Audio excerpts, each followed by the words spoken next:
en el día de hoy referida a, según se ha colocado en el sílabus,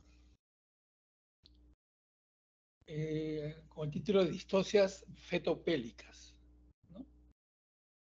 Y a continuación ponen mala presentación, ponen mala rotación y ponen macrosomía fetal al final. En realidad, de lo que se trata hoy día es que vamos a hablar sobre las distocias que se generan por la relación del feto con la pelvis, ¿no? Entonces, estas distocias se van a generar y van a alterar algunos de los movimientos cardinales del trabajo de parto. Entonces, el feto no va a descender, el feto no va a flexionar o no va a rotar. Algunas de esas trastornos van a ver y va a hacer que el parto se detenga o sea inviable la vía vaginal.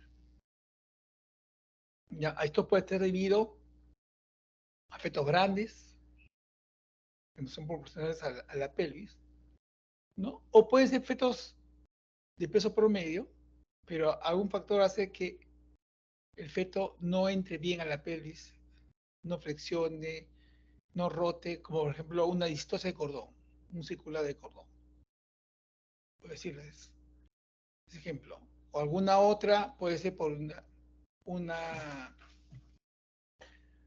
un problema del motor mismo, una distosia de contracción, que se llama, ¿no? Que eso lo van a ver en otro momento. Y así por el estilo. De eso se trata esta clase, ¿no? Vamos a tratar de hacerlo lo más didácticamente posible para que se entienda el ABC, ¿no? De hecho, una distosia de presentación es, por ejemplo, el feto podálico. Eso es, lo voy a mencionar así rápido porque es manejo de, hay una clase al respecto de parto podálico. ¿Okay? Vamos a compartir la pantalla.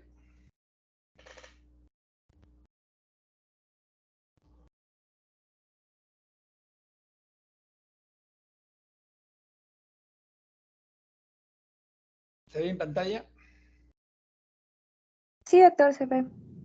Entonces, hoy día vamos a hablar sobre la distosia de presentación, que se presenta en el sílabo como distosia fetopélvica, y que también se les llamaba antes distocias de móvil, ¿no? Porque tienen que ver con el feto, ¿no? Las competencias que ustedes van a adquirir al término de esta clase es saber conocer la incidencia de las diferentes distocias de presentación, conocer los factores asociados, hacer el diagnóstico clínico de una presentación podálica, que es la más común, ¿no? Después de la cefálica y de la situación transversa, hacer el diagnóstico clínico de la mala actitud de presentación y de la mala actitud de posición, ¿no? Conocer las complicaciones del parto vaginal por las distocias de presentación y conocer el manejo y tratamiento de las distocias de presentación. Este es el temario que vamos a desarrollar sobre las distocias de móvil que hemos puesto, ¿no? Vamos a hacer una introducción de unos conceptos que ustedes ya saben seguramente, pero que hay que reforzarlos. Hay que reforzarlos. Como te dice, la repetición es el gusto. ¿Ya? Vamos a ver lo que es presentación podálica y diagnóstico. Eso es rapidito, nada más, porque hay una clase sobre eso. La mala actitud de presentación, que es presentación occipital, que es presentación de frente, que es presentación de cara. Esas son las deflexiones, que también se dice de primer grado, segundo y tercer grado. Que es la mala actitud de presentación, la transversa persistente y la posterior. Hago sobre la situación transversa. Si distocia de hombros, salió la cabeza, pero no salen los hombros. La presentación compuesta y hago sobre la versión externa, que es una medida preventiva a la presentación podálica o la situación transversa. ¿Ok? Entonces, esta distosia de móvil, cuando se hablaba de distosia de móvil, obedecía a un concepto morfológico dinámico del feto, ¿no? El feto es a manera de un cilindro y tiene tres segmentos: cabeza, hombros y nalgas. Estos tres segmentos son capaces de provocar el mecanismo de trabajo de parto, ¿no?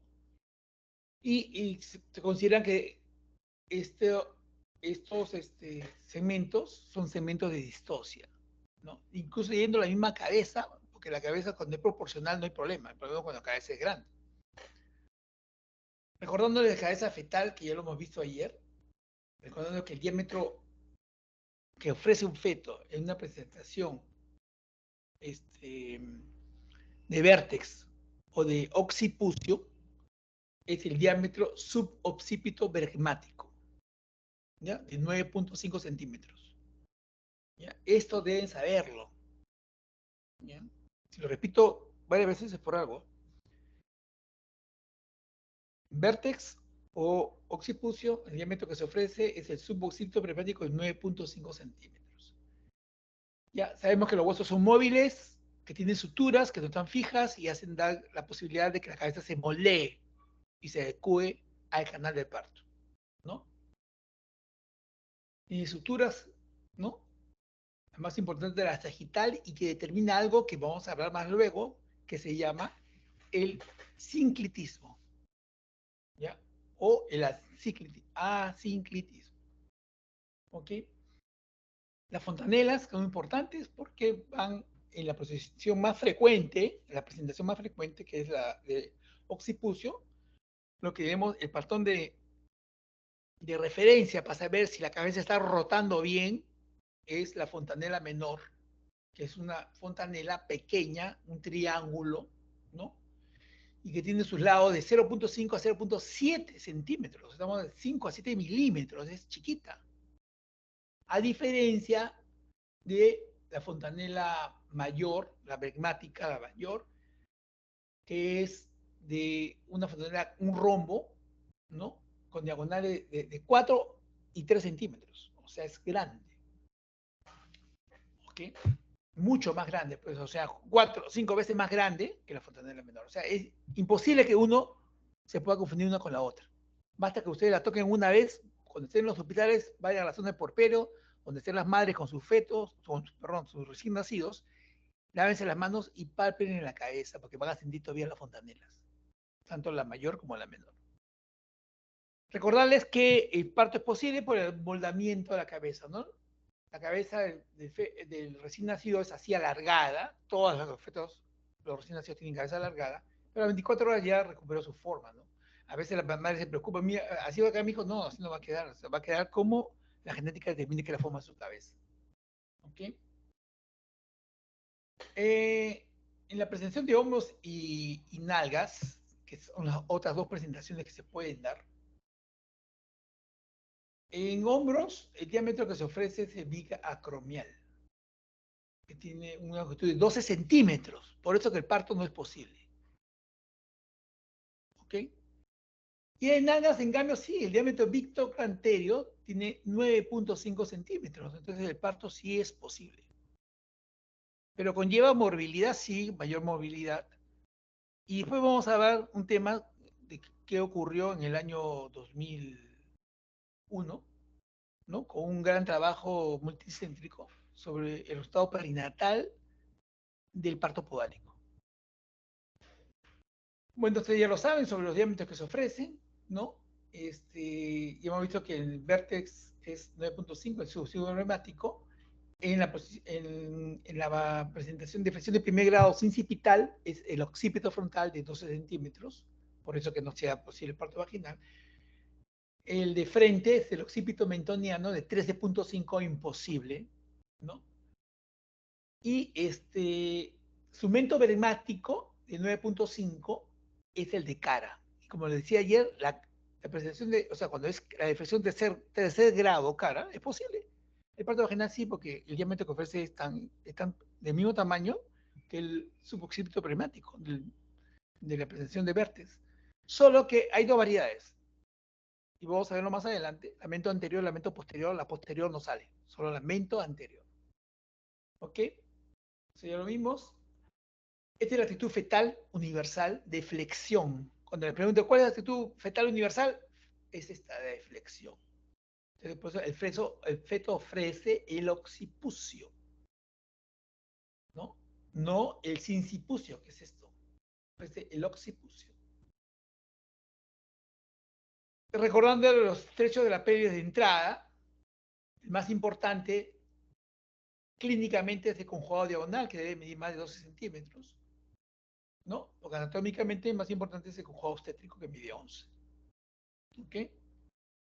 El diámetro en el tercio medio, el diámetro más importante es el biciático, porque es el más estrecho, 10 centímetros, ¿no? Y su tamaño puede estar influenciado por la prominencia de las espinas ciáticas.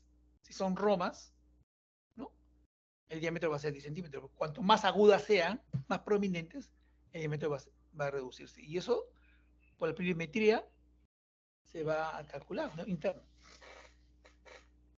Luego tenemos el estrecho inferior, y aquí el estrecho inferior, el diámetro más importante es el biisquiático, o también se le dice tuberoso, bituberoso, lo que une las dos tuberosidades isquiáticas. Y esto debe medir mínimo 11, puede ser más de 11. Pero a la planimetría clínica, con la mano, se mide con el puño. Como hay parte blanda, se considera que debe medir 8 centímetros. ¿Ya? Esos diámetros que he mencionado tienen que saberlos de memoria. ¿Ok? Luego, hablarles sobre la estática fetal, que ya ustedes la saben, ¿no? Que es la disposición del feto respecto a sí mismo, respecto al útero, respecto a la pelvis materna, ¿no? Acá hay una vista de Leonardo da Vinci, las posiciones fetales, ¿no? Mira, estos son del siglo XIV, ¿no? Esta es una ley de acomodación fetal, es importante porque es posible el parto vaginal, ¿no? Esa es la ley de Payot. ¿Qué dice la ley de Payot? Cuando un cuerpo sólido, de superficie lisa y resbaladiza, está contenido en otro de paredes deslizantes y poco angulosas y animados de movimientos alternativos de contracción y relajación, el contenido tiende a adaptarse en su forma y dimensiones al continente. Por eso es posible el parto vaginal, por esta ley, la ley de Payot. La situación son tres situaciones, ¿no? La longitudinal, cuando los ejes materno y fetal coinciden, la transversal, cuando los ejes materno y fetal son perpendiculares, y la oblicua, cuando los ejes materno y fetal forman un ángulo agudo, ¿no? Son las oblicuas. La situación transversa, ¿no? No se dice presentación, no existe la presentación transversa. Cuando usted escucha presentación transversa, está en presentación transversa, está mal dicho. Está en situación transversa. Porque la presentación implica que una parte del feto se está ofreciendo al estrecho superior, a la entrada de la pelvis, ¿no? Entonces, cuando el feto está en transversa, no ofrece nada al estrecho superior. Cuando se arquea así y ofrece el hombro, a eso sí es una presentación de hombros. Porque puede bajar así. Y esa es una presentación de hombros. Obviamente el parto es imposible. ¿Ok? Entonces, se habla de situación transversa y lo que sí puede haber es presentación de hombros. ¿Ok? Bien, entonces la presentación, bueno, sabemos que la frecuente, la normal, es la presentación cefálica y tenemos también la presentación podálica. ¿Ok? Dentro de la presentación cefálica, la normal es la de vértice, de vértex u occipucio. ¿Ok? Y se da porque el feto está en actitud universal de flexión. ¿Sí? Lo que ofrece es la fontanera posterior, o fontanera lambdoidea, o fontanera menor, ¿no? Y el diámetro, por enésima vez, es el suboccipito pragmático de 9.5 centímetros. La actitud fetal universal, ya hemos dicho, que es la de flexión. Y lo contrario, lo anormal es que el feto esté deflexionado. Esto es flexionado, acá está deflexionado. ¿Okay? Recordarles que la maniobra del Lópoli, y estos deben saberlo, pero así también el ABC, es que la primera maniobra determina la situación fetal. La segunda maniobra, la posición fetal. La tercera maniobra, la presentación y grado de descenso de la presentación en la pelvis. Y la cuarta maniobra determina la actitud fetal. Las primeras tres maniobras son viendo a la madre, la cara de la madre. Y la única maniobra que se ve a los pies de la madre es la cuarta maniobra. La maniobra, la cuarta maniobra en Leopold, ¿no? Hemos dicho que la tercera maniobra, si la cabeza está totalmente móvil, es que está fuera de pelvis. Equivale a cefálico menos 4. Si la cabeza está semimóvil o semifija, la que se dice que la cabeza está insinuada, equivale a C menos 3. Y si la cabeza está fija, no se mueve, decimos que está encajada.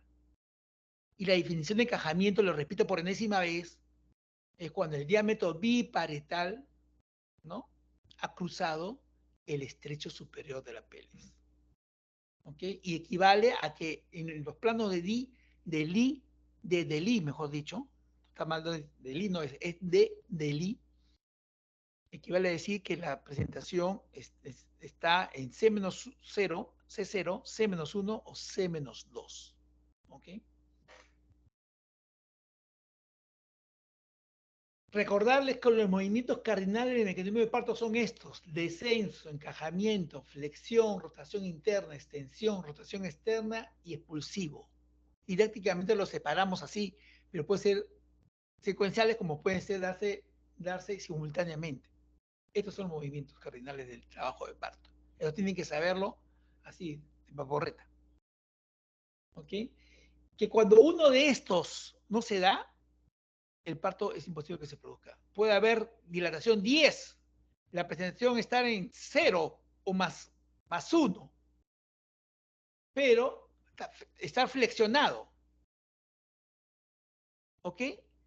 Pero efecto rotado hacia posterior. Y con rotación posterior no va a salir.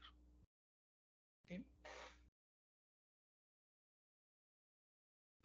Vamos a ver, para que se grabe, este videito cortito nomás, para que vean los movimientos cardinales del trabajo de parto.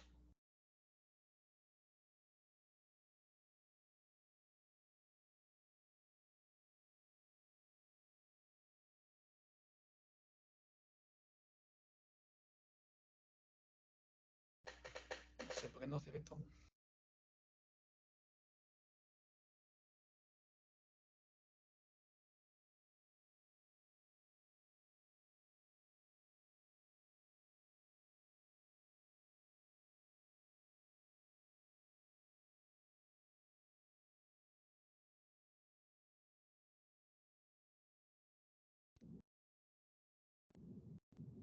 Vamos a repetirlo.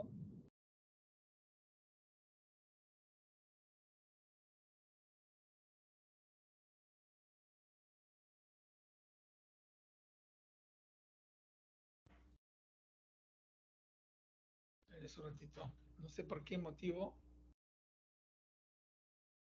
Debe ser a toda pantalla. Y ahora sí.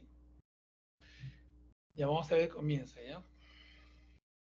Miren, está descendiendo el feto, desciende, encaja,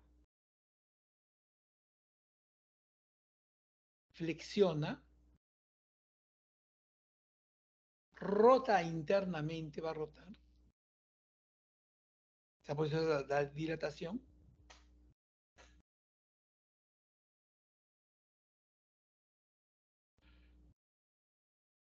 Ahí rota internamente, no te lo van a ver. Y después, cuando sale, hay una extensión externa y vuelve a rotar internamente. Externa. Y el expulsivo. ¿Okay? Estos movimientos de feto lo hace solo. Por eso que el parto se puede producir sin necesidad de ninguna ayuda. Por eso dicen, lo atendió el policía, lo atendió el bombero, lo atendió el taxista, no atendió nada, solo recibió el bebé. No es que el bebé solito es solo movimiento. Solo un grupo reducido de fetos, esto se ve dificultado por alguna distosia. Y por ahí sí necesitas el médico, especialista que sepa manejar, cómo lo va a manejar. Pero si todo está dentro de lo normal, solito sale. ¿Ok? Así con la más vale una figura que 1000 palabras. Entonces ya entienden lo que vamos a ver más adelante. Más fácilmente entendible. Así todos hemos nacido. Todos.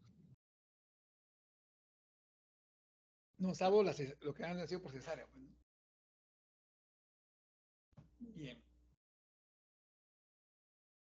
Ya les expliqué que el nacimiento es una cosa natural, que los animales no necesitan que nadie los atienda y salen solos. Y en el hombre se ha visto dificultado por el hecho de la evolución del cerebro, que lo ha hecho crecer hasta el punto que la cabeza lo ha hecho más grande. ¿No? Por eso es que ha venido este problema en el hombre. Otro concepto que deben saber es el del sincretismo o sincretismo, y lo determina el, la fontanela, perdón, la sutura sagital. Entonces, normalmente debe haber sincretismo. ¿Qué es sincretismo? Que uno sienta la sutura sagital, ¿no? Paralela al plano de la madre y equidistante al pubis y al sacro. Equidistante al pubis y al sacro. ¿Ok? Pero a ver, situación fisiológica en que la fontanela, perdón, en que la sutura sagital se palpa próxima al pubis. Próxima al pubis. O sea, voy a sentir, perdón, acá es esta, la fontanela, la sutura está próxima al pubis y voy a sentir más grande el parietal posterior del bebé. Por eso se le dice asincretismo posterior. Y el asincretismo posterior es fisiológico. Pero a veces sucede que yo siento la sutura sagital próxima al sacro. Y lo que yo más palpo es el parietal anterior del feto. Y a eso se le llama asincretismo anterior. Y cuando hay asincretismo anterior, hay que sospechar en desproporción cefalopélvica. ¿Ok? ¿Está claro? Entonces, no se olviden de este concepto del sincretismo y del asincretismo. Y que dentro del asincretismo, el posterior es fisiológico y el anterior es sospecha de desproporción fetopélvica o cefalopélvica. Entonces, una primera distocia que se puede producir está referida al tamaño fetal. Entonces, el tamaño fetal, el término de desproporción cefalopélvica o desproporción fetopélvica, va a ser la disparidad entre la dimensión de la cabeza fetal y la pelvis materna. ¿Ok? Y la consecuencia, ¿cuál va a ser la consecuencia de esto? El enlentecimiento o detención de la dilatación cervical y el descenso de la cabeza fetal a pesar de la presencia de contracciones uterinas adecuadas, lo que impide el parto por la vía vaginal. O sea, si no desciende la cabeza, no hay parto vaginal.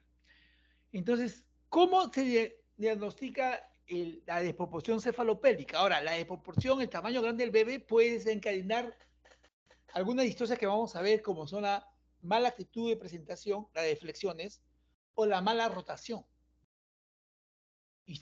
Y uno cuando encuentra eso, pues, tiene que pensar en el tamaño del feto. Esta desproporción en el siglo XVI, ¿no? Era considerada, cuando el feto era grande, la razón del parto que era laborioso o el parto se detenía. En el siglo XVIII, Van de Vente la describe nuevamente y a ese obstetra se le llama el padre de la teoría pélvica. Entonces surge la necesidad del conocimiento exacto de las dimensiones pélvicas y de la cabeza fetal. Entonces, Lebret, Smale y Baudelaire señalaron el uso de la pelvimetría externa para conseguir estos valores, ¿no? Pero llegó un momento en que la utilidad bajó y se le dio importancia, cuando aparecieron los rayos X, hacer la radiopelimetría, ¿no? Pero posteriormente, la radiopelimetría era peligroso para la posición fetal y materna.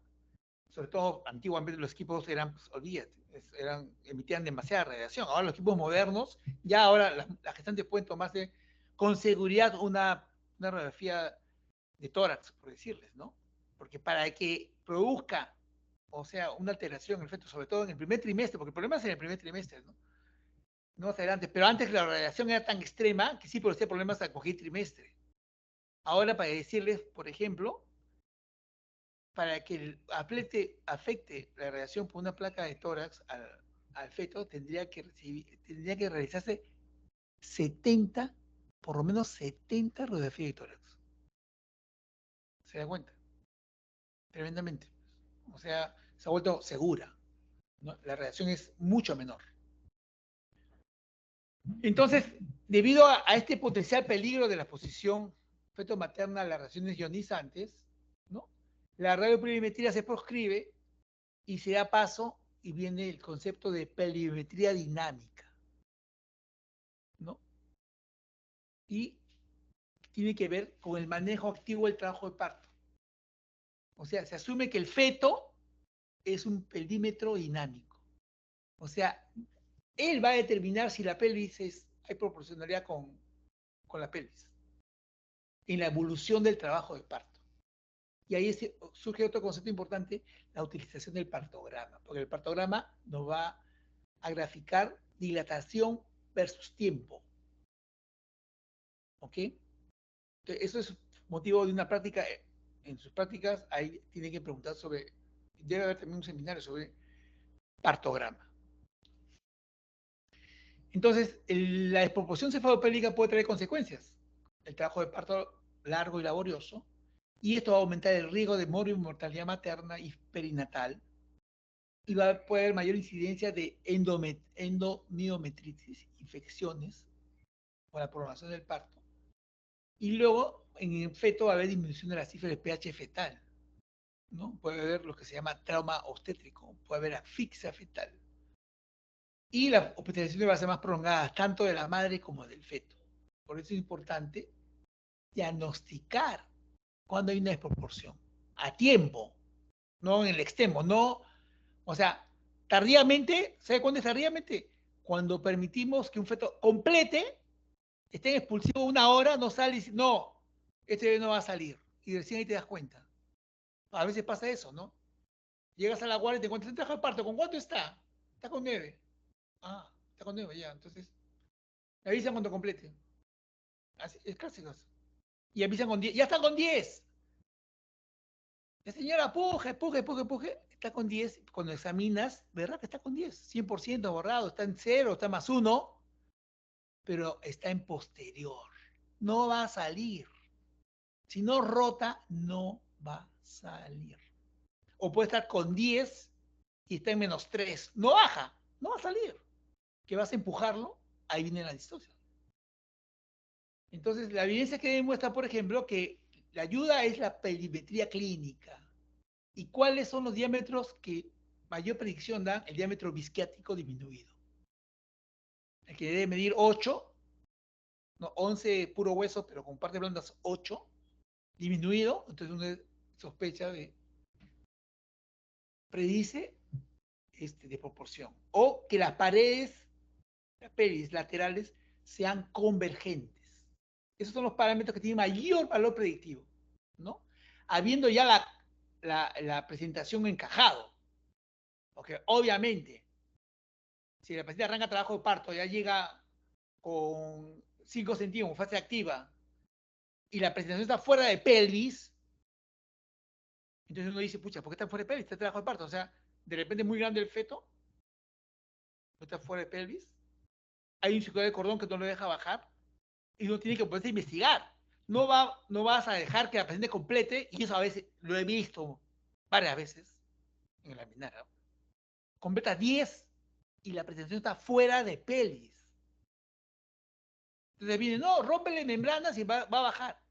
No se puede romper membranas con presentaciones fuera de pelvis. Ni siquiera en cabeza insinuada. La indicación de ruptura de membrana es cuando la cabeza está encajada. Tiene que estar cefálico -2 por lo menos para tú romper membranas. Porque si tú rompes en -3 o fuera de pelvis, lo que va a pasar es que se puede salir el cordón. Se prolaza el cordón y es una emergencia tremenda. Baja la cabeza, comprime el cordón y lo mata al bebé. ¿Ok? Entonces, hay que prevenir haciendo una buena perimetría, número 1, porque es una herramienta útil que está demostrado, ¿no? Que alerta al ginecólogo que algo está mal, algo puede estar mal, ¿no? Pero a pesar que la perimetría no sea normal, que haya algo, alguna duda, una pelvis límite, un juego diagonal en 11.5, unas paredes que no son totalmente paralelas, un diámetro bisquiático que está no es mayor de 8, sino en 8, o las espinas ciáticas están agudas, o el ángulo subpúbico menor, a todas hay que someterlas a trabajo de parto, ¿no? Porque el feto va a determinar por su tamaño, por su movimiento, su moldamiento, por todo lo que hemos hablado, si sale o no sale. Y uno va a ver la evolución del trabajo de parto. Y ahí uno se da cuenta cuando hace la curva real frente a la curva de alerta y la curva de acción en el partograma, dice, no, esto no va a salir. Y lo opero. ¿Ok? La excepción a someter trabajo de parto es esta que he puesto acá, y deben ir a cesárea electiva, cuando el ponderado, esto lo dice la COG, lo dice la CEGO, lo dice, esto lo he obtenido del Clínico Barcelona, el peso del feto es mayor o igual a 5 kilos, 5.000 gramos, debería cesárea electiva. Cuando una mujer tiene este tamaño, pero estamos hablando de mujeres europeas, mujeres anglosajonas. Y si es diabética, se reduce a 4.500. En el Perú, el consenso general es 4.500 para arriba, ya no se les somete a parto vaginal. Van a hacer. De hecho, han habido mujeres de 4.800 de 5 que salen por parto vaginal. El problema es diagnosticar a tiempo de que no va a salir y no extremar el asunto. El otro asunto, el temor que da, es la distosia de hombros. Porque de repente sale la cabeza, pero no salen los hombros, ¿no? Por eso, aquí, generalmente en la menal, 4.500 para arriba, nosotros vas a ser electiva. ¿Ok? Entonces ahora vamos a ver la distosia de presentación más comunes. O todas, en realidad, ¿no? En orden de frecuencia. Y recordarles que la desproporción, o sea, el feto grande puede llevar a alguna de estas, o, o casi todas. Porque, por ejemplo, tenemos la distosia por presentación de nalgas, el feto podálico. Una causa, ¿cuál es? Feto grande que no puede rotar, por decirles, ¿no? La situación anormal, la transversa, la distosia de flexión de la cabeza, que es la mala actitud de presentación, la distosia por mala rotación de la cabeza fetal, que es la mala actitud de posición, la distosia por presentación compuesta y la distosia de hombros. La presentación de nalgas, va a haber usted tiene una clase sobre parto podálico, ¿ya? Acá vamos a ver cuáles son las causas: prematuridad. Todos los fetos son podálicos cuando son prematuros, cuando está, los fetos se voltean más o menos entre las 32 y 34 semanas, rota el feto. Porque la cabeza fetal adquiere mayor peso y rota. Por gravedad, cae. Entonces, hay situaciones como la gran multiparidad en que no hay espacio para rotar, ¿no? O sea, perdón, en que hay mucho espacio para rotar, entonces el feto puede estar inestable, ¿ok? En el embarazo múltiple no hay espacio para rotar. En el polidramio hay mucho espacio para rotar. Entonces rota y se regresa porque está flotando. En los digramios no hay espacio para rotar. En la placenta previa hay una dificultad para ir a podálico, porque abajo está la placenta. La estrechez pélvica franca te puede llevar un podálico. O sea, tú tienes un podálico y dices, una causa de podálico es estrechez pélvica, o sea, un cojado de una menor de 12, por eso que no entra, no voltea. El cordón corto, obviamente, o el circular de cordón. Yo he llegado a ver circular de cordón 3 veces al cuello, 3 vueltas al cuello, 3 vueltas. ¿Ya? O el cordón corto que mide menos de 40 centímetros. Malformaciones fetales, como por ejemplo ventriculomegalia, o sea, la cabeza grande, Entonces no hay espacio abajo para que rote y se quede arriba. La anencefalia, falta peso. Por eso que no rota, no cae por gravedad, porque falta peso, no hay cabeza. Y las trisomías pueden tener como malformaciones craneanas, ¿no? Cerca de esas grandes, con ventriculomegalia, deformes, todo eso, y que piden que roten los bebés, ¿no? Ahora, tumores uterinos en el polo inferior del útero van a impedir la rotación del feto. Hay tres variedades de presentación de nalgas. Nalga completa, el bebé sentado, ofrece sus nalgas y acá están sus pies, sus extremidades. Nalga pura, los muslos están flexionados al abdomen y solo ofrece nalga. Y la variedad pies, se ofrece un pie o se pueden ofrecer los dos pies. Lo primero que se tacta son los pies. Solo cuando se le da oportunidad de parto vaginal al podálico, se le daba, ahora no se le da, pero se le daba.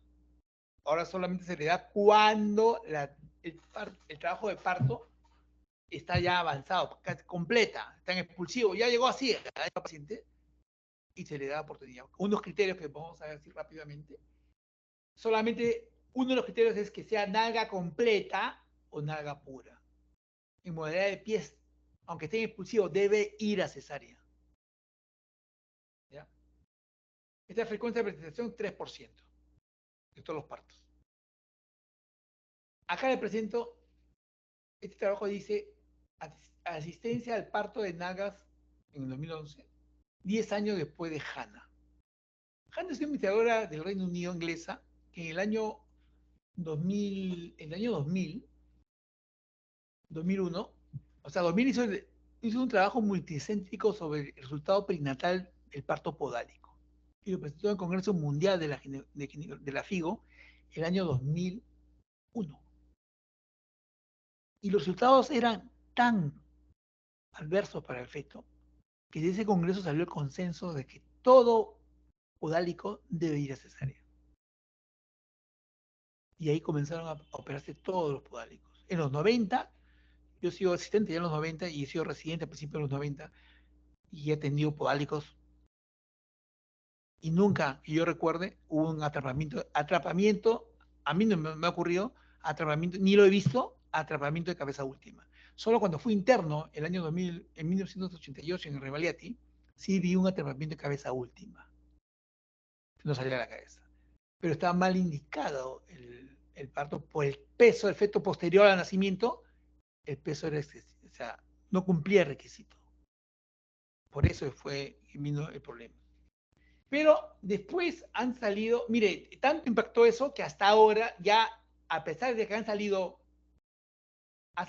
estos trabajos posteriores, acá el comentario que dice, según los datos publicados en la literatura, eso fue en el año 2011, parece que la tendencia actual de realizar cesárea electiva a toda la gestante con fetos de presentación podálico supondría un incremento de mortalidad materna sin un beneficio para el recién nacido evidente, ¿no? Parece razonable valorar la conveniencia de 10 años después de la publicación del ensayo de Hannah sobre el trabajo de parto podálico, replanteando nuevamente la vía del parto más adecuada en los casos de presentación podálica, que considere el amor y mortalidad materna y neonatal de manera conjunta, ¿no? En el año 2011 creemos que disponemos de evidencia suficiente que demuestra que en un grupo seleccionado de gestantes con presentación podálica los resultados prenatales son los mismos que si se asiste por la vía abdominal, ¿ya? O sea, por la vía vaginal, no, perdón, reduciendo la mortalidad materna de la cesárea, ¿no? Por ello, proponemos una guía de práctica clínica que contemple la vía vaginal o indicaciones restringidas. Y es así que, por ejemplo, la SEGO, la Sociedad Española de Ginecología y Obstetricia, su guía contempla la oportunidad de parto vaginal, ¿no? Pero las guías que contemplan la oportunidad de parto vaginal, hay que decir a la madre, que la madre decida si quiere darse por cesárea o parto vaginal. Y de hecho, la inmensa mayoría de mujeres quieren la cesárea. Por ahí yo he encontrado algunos, no, yo quiero parto vaginal, señora, pero tuve que explicarle y no quiere. Entonces, a esas que no quieren firmar el consentimiento informado para cesárea, ni modo, tienes que llevarla a parto vaginal.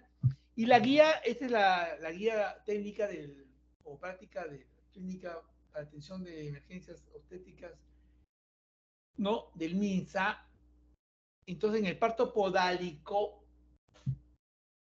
considera que, ¿dónde está?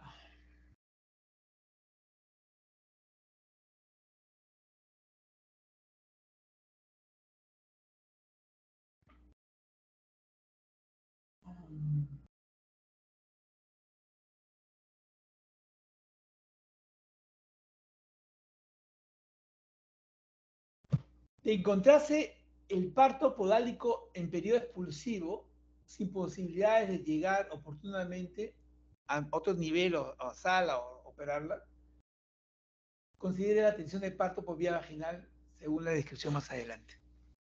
Solo en expulsivo. Pero ellos proponen que el parto debe ser por cesárea. Por eso, con esta guía, ¿quién se atreve a dar oportunidad de parto vaginal? Nadie. Porque si pasa algo, eso cae en manos del juez. ¿Usted por qué dio si el ministerio propicia otra cosa? ¿Okay? Por eso es que todos los podálicos ahora nacen por cesárea. Recomendaciones precisas. Bueno, le voy a decir, porque este es hay una clase sobre esto. En realidad, en el Perú, siempre, en la época que damos oportunidad de parto vaginal al podálico, usábamos 5 criterios. Uno, que la mujer tenga un parto vaginal. O sea, la primigesta iba a cesárea. Dos, que la pelvis sea plenamente ginecoide, no podía ser mixta. Todos los parámetros deben ser ginecoides. Tres, el peso del bebé debía estar entre 2.500 y 3.500, nada más. Ahora eso, la evidencia en la guía de la CEGO, por ejemplo, considera pesos de 1.900, lo ha bajado y lo ha subido a menos de 4, o sea, 3.900. Miren, ¿ah? Y no consideran el parto vaginal previo. 4, o que la variedad del podálico sea nalga pura o nalga completa. Y 5, que la cabeza esté flexionada. ¿Cómo la cabeza está flexionada? Hay que hacer una radiografía de abdomen simple, el bebé está sentado y debe estar la cabeza flexionada mirando hacia abajo o por lo menos en posición militar mirando hacia arriba. Pero si está deflexionado para atrás, ese va a cesárea. Cualquiera de estos parámetros que no estén presentes van a cesárea. Si la paciente no tiene atención de parto vaginal, va a cesárea. Si la pelvis es mixta, va a cesárea. Si el peso está por debajo de 2.500 o por encima de 3.500, va a cesárea. Si la variedad es pies, va a cesárea. Y si la cabeza está deflexionada, va a cesárea. Eso en el caso de que estamos hablando de que la mujer llegue en expulsivo. Porque el expulsivo podálico demora más que el cefálico. Entonces, hay tiempo para hacer todo eso. ¿Ok? Porque si no, como dice la guía, la norma técnica del MINSA, tiene que ir a cesárea. Salvo que la mujer diga que no. Yo no firmo eso. A veces se da el caso de que la mujer insiste que no y el médico, no, no señora, que tiene. Entonces, ¿sabe cuál es la solución? Hay que llamar al fiscal de turno de prevención del delito para decirle, mire, esta señora tiene que ser operada, ella no quiere firmar para ser operada. Hace un acta, él va al fiscal, señora, haga caso a lo mío. No, doctor, yo puedo dar parto vaginal. Te dice, hay ese argumento, y es cierto, yo nací de parto vaginal, ¿no?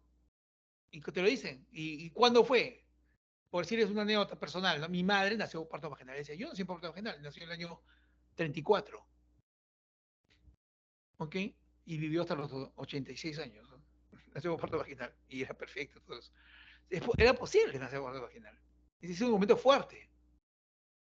Está la hija y viene la madre, no, yo nací por parto vaginal o yo la tuve por parto vaginal, ¿por qué no? Y no quiere que lo pegue.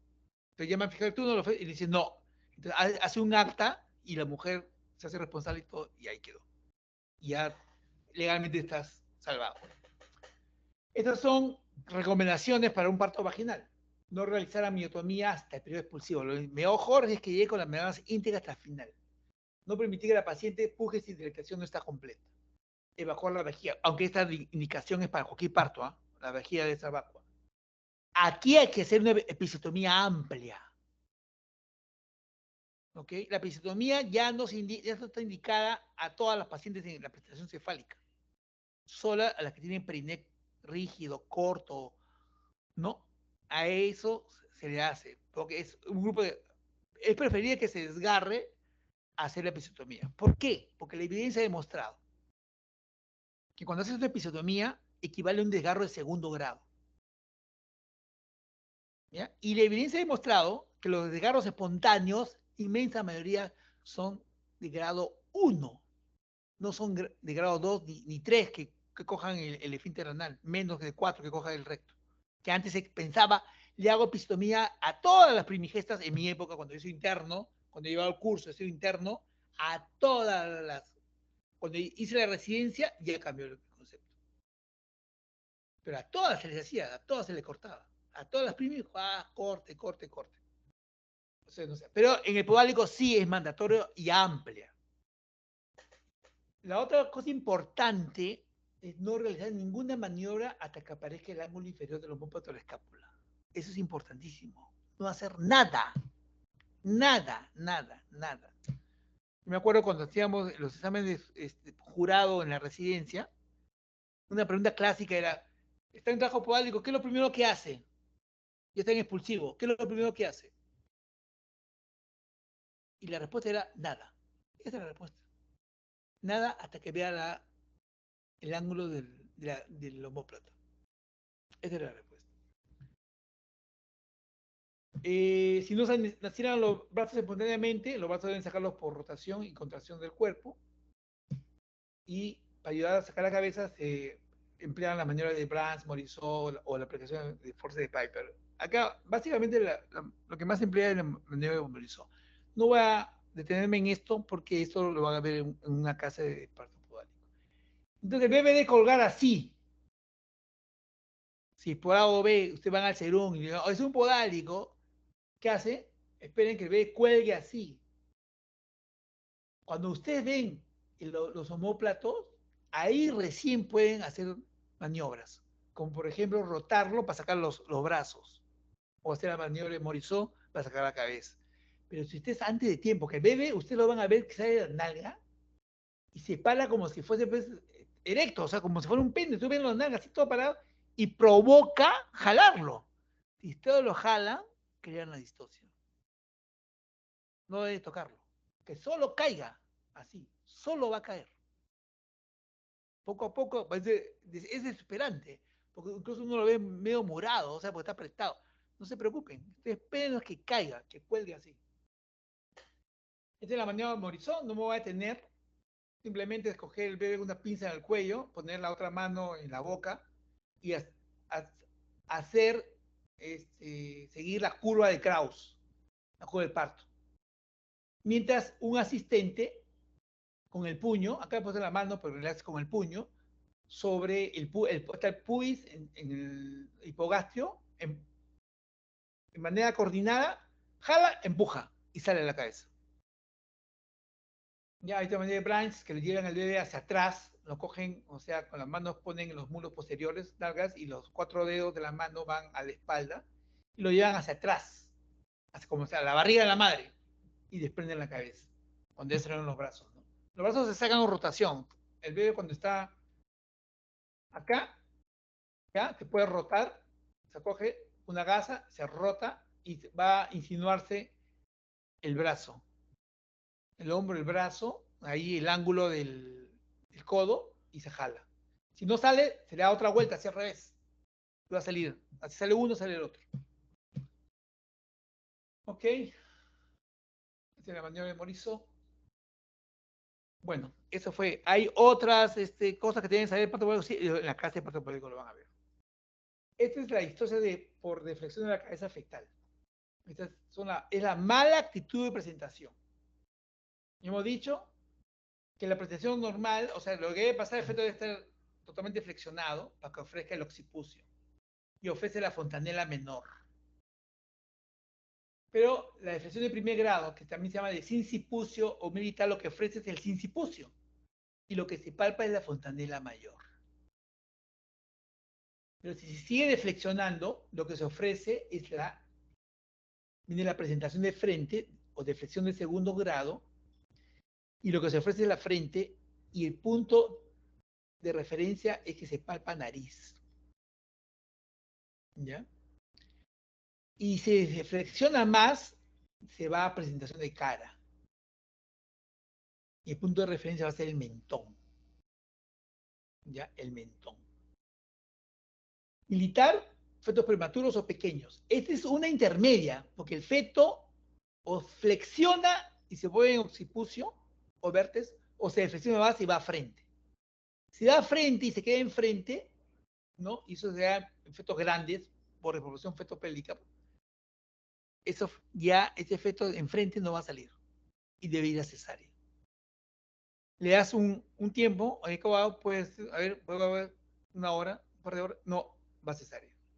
Si se flexiona más y va cara, entonces hay que ver, y la cara se produce porque por prematuridad, feto grande, paciente de incisión baja, abdomen péndulo, anencefalia, causas, y va cara, entonces hay que ver si el mentón va al pubis, el mentón anterior, y esa sale por parto vaginal, o el mentón va al sacro, y es el lamento posterior, y esa no sale, va cesárea. Felizmente, que 75% de cara son mento anterior, y 25% son mento posterior, y van a cesárea.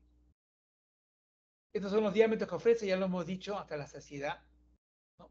Como es del vértice y cómo son la de flexión, de la incipital, la de frente y la de cara. Y están y hemos explicado por qué es posible de cara el parto vaginal, porque mide igual que el diámetro que ofrece es igual que el de vértice, ¿no?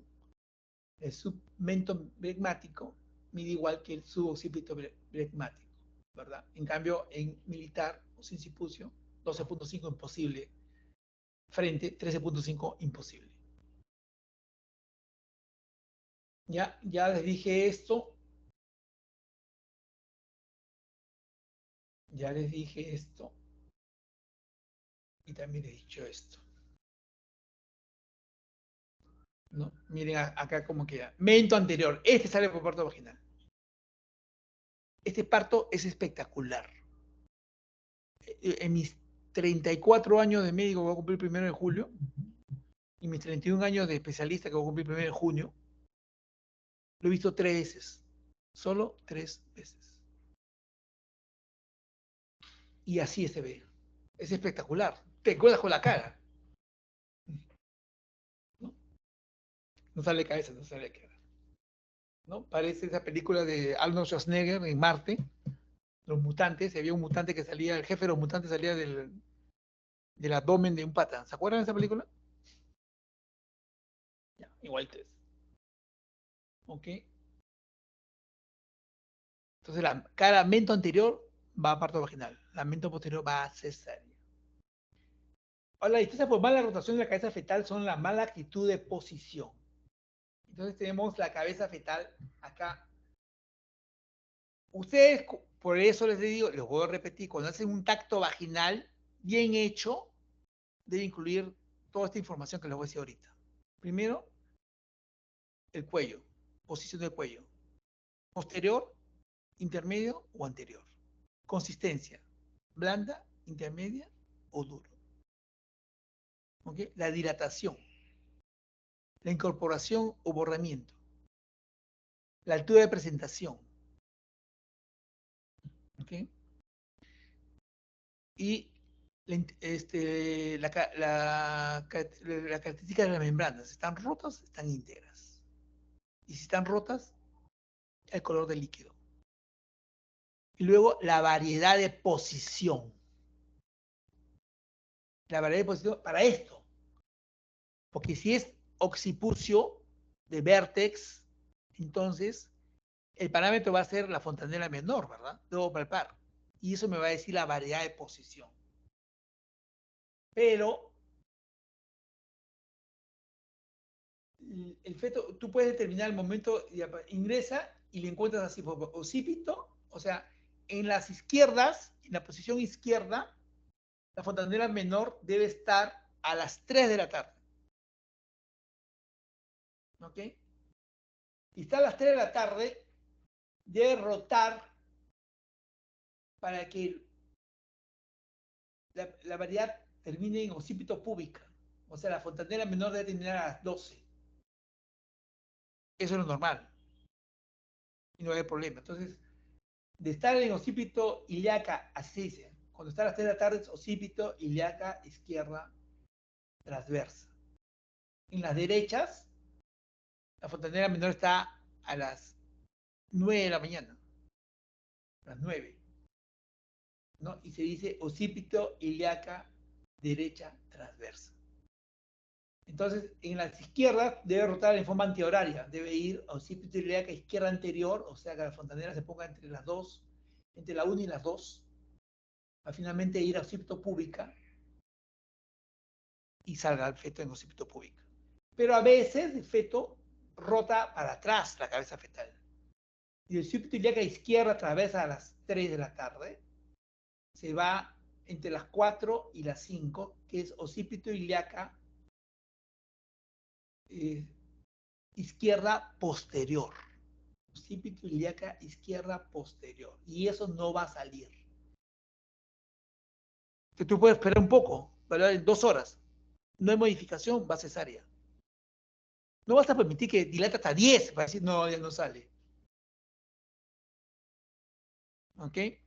Entonces ya los partos no se instrumentan, porque antes también se hacía, y acá lo dice la teoría y lo dicen las guías, había que aplicar un forceps para rotar, porque el forceps podía rotar, un forceps de salida. Si es que la pretensión baja, está no medio, no un forceps medio, no un forceps en cero. Forceps medio se aplicaba en cero, eso está proscrito. Los forceps son de salida. Salida estamos hablando de +1, +2, +3.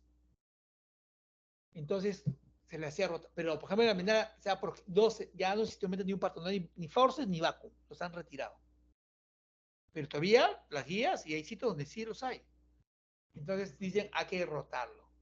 Ahora, yo por una cuestión de sentido común, si el feto no rota adecuadamente es por algo. ¿Por qué voy a forzarlo? Una pregunta. ¿Por qué forzarlo? Entonces, si va posterior no sale. Cuando son derechas, rotan de las 9 que está, va a rotar entre 7 y 8, que es occipito ilíaca derecha posterior. Ahora, si tú esperas, voy a reevaluar en 2 horas, y en 2 horas va a occipito sacra, sí va a salir. En occipito sacra sí sale. ¿Ok? Pero si se queda en transversa, se le llama transversa persistente. Y si se queda en posterior, se llama posterior. Y eso van a cesárea. Es lo mismo, ¿no? Para la nomenclatura respectiva. Recordarles que en occipito púbica o en occipito sacra, los fetos salen, ¿no? Pero no en las intermedias.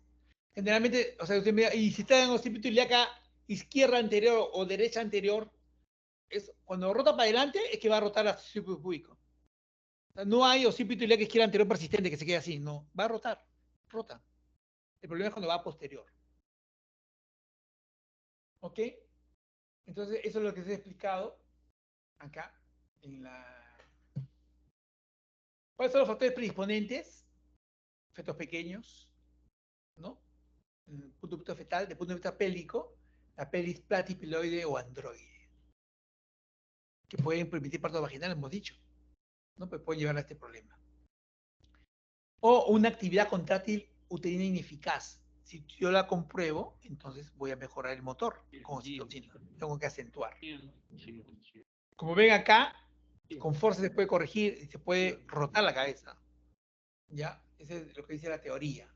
Pero miren, yo no sé de más hospitales, pero en la Menara no hacemos esto desde los... Mire, por lo menos ya, sin exagerarle, 15 años, ¿no?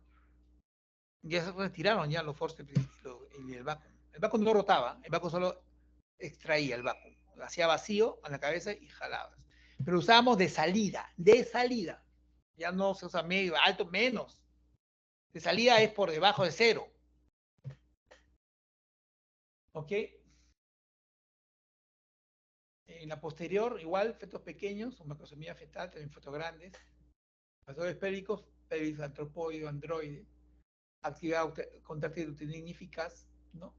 Y la analgesia del parto, la epidural, puede llevar a estos problemas, porque la paciente tiene, o sea, a veces afecta a las contracciones, al pujo, todo eso, y el feto necesita eso para acomodarse, esa ayuda, y no la tienes, ¿ya?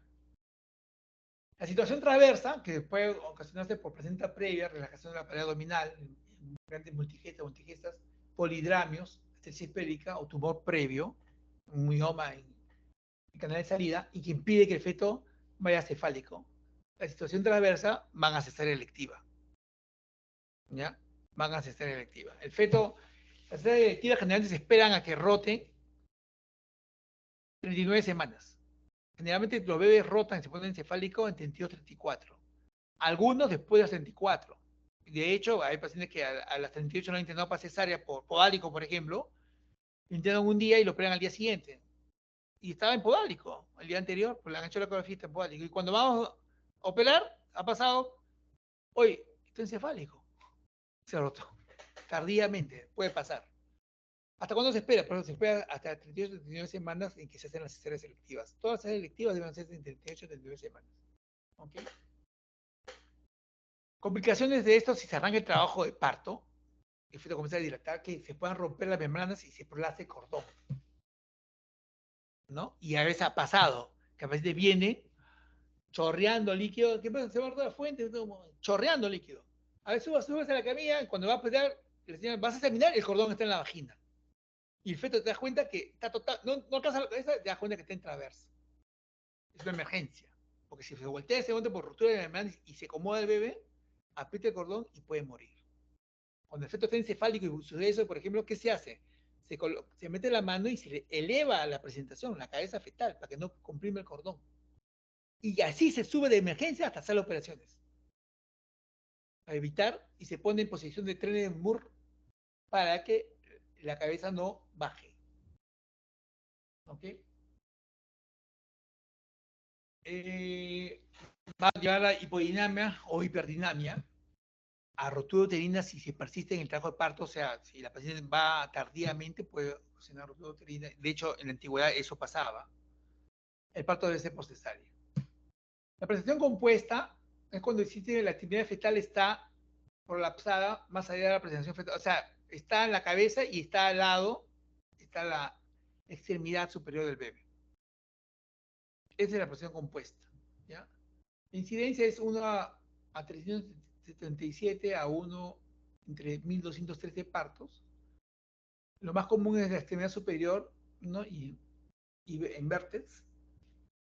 El diagnóstico se hace por examen vaginal, ¿no? Uno siente la mano, ¿no? Y se detiene el parto.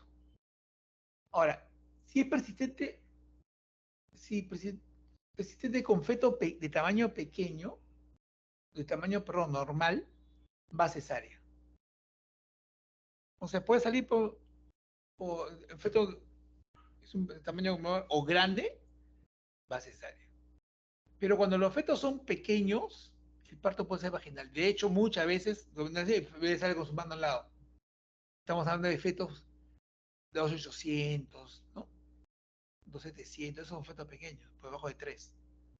Pero cuando los fetos son más de 3 o grandes, 3.600, 3.600, 800, van a ir a cesárea, ¿no?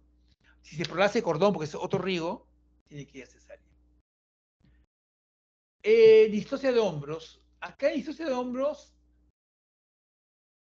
acá, bueno, acá, esto es distosia de hombros. Vamos a ver en video para que vean.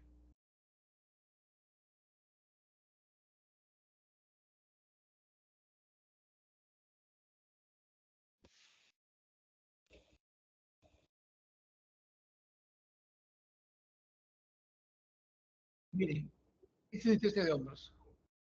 Bebé desciende, baja, flexiona,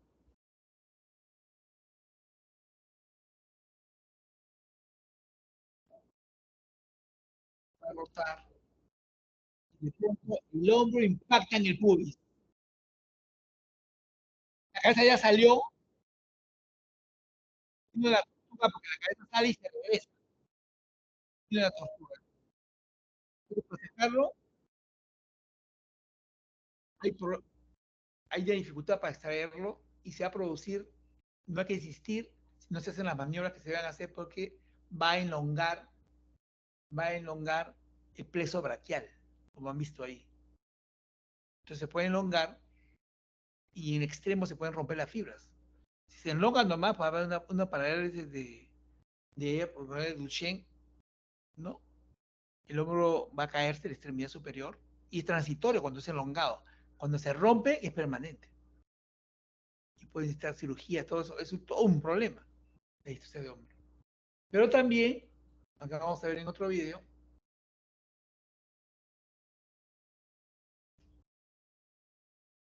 el problema puede ser otra zona de impacto. Es un problema óseo, de impacto óseo. No tiene que ver con partes blandas. O sea, esto no soluciona una episo, nada de eso, porque es un problema óseo. El otro punto de impacto es con el promontorio. Acá lo vamos a ver. Entonces, estos dos puntos tenemos el pubis y el promontorio. El promontorio del sacro.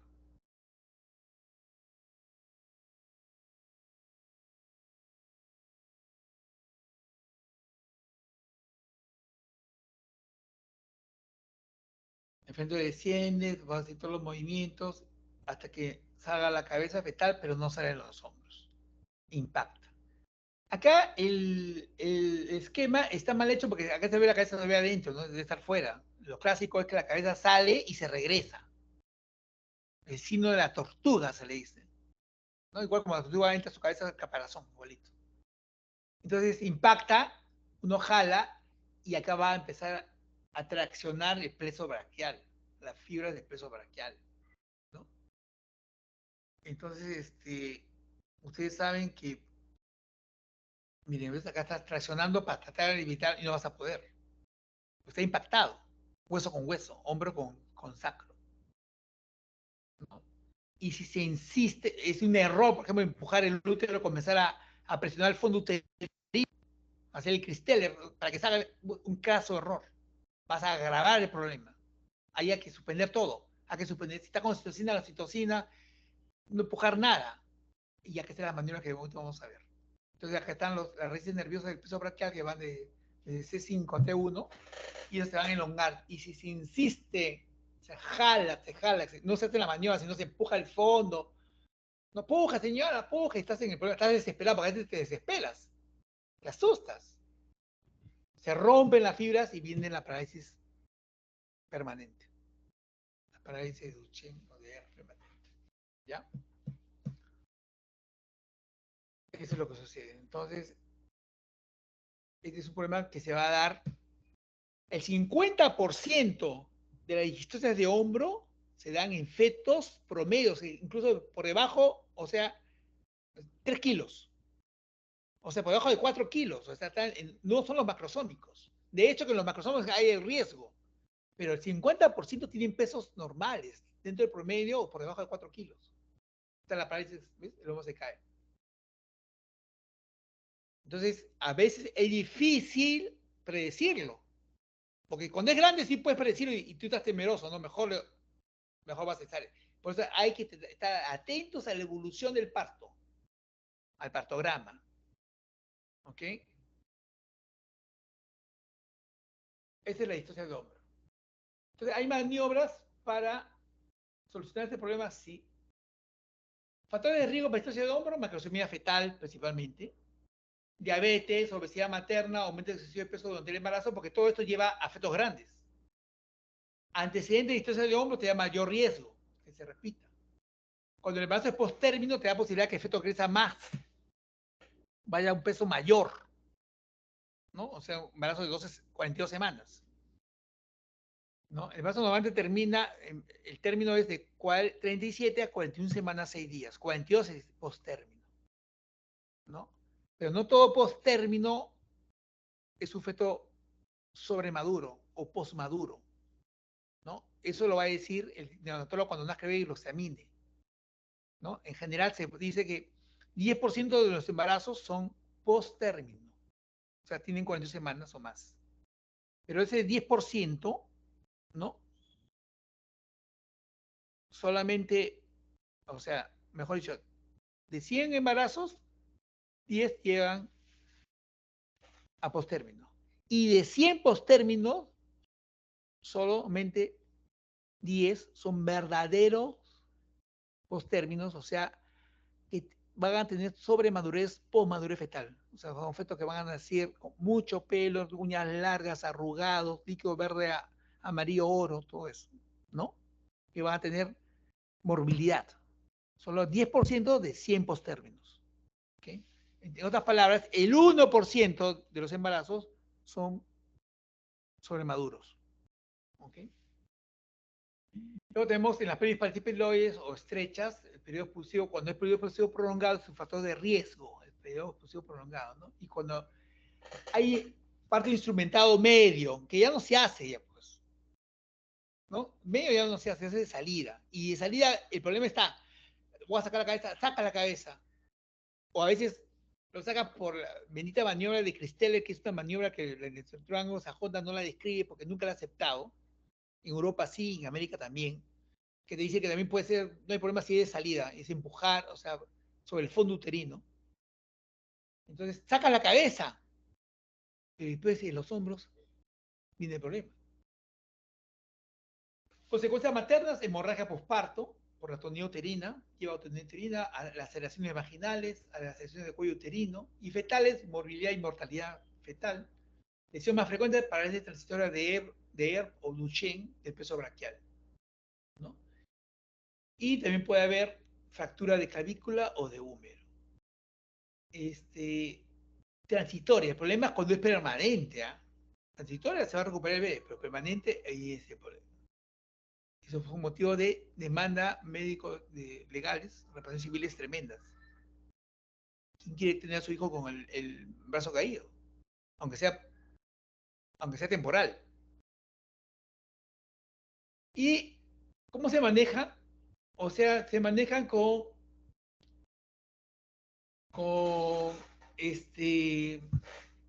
las siguientes maniobras, ¿no? Primero se intenta una tracción suave, como siempre se intenta, y no sale, no insistir. Y cuando uno ve que la cabeza regresa, es porque si no la tortuga hay una histosia de hombros. Hay que hacer una buena episiotomía, no porque solucione el problema de la histosia, sino no va a dar sitio para hacer la maniobra que vamos a hacer. No va a dar sitio para hacer la maniobra que vamos a hacer. Y después de limpiar la boca y la nariz de recién nacido, ¿qué vamos a hacer? Vamos a hacer estas maniobras. La vamos a ver, no voy a explicar, está detallada acá, pero se la voy a dejar.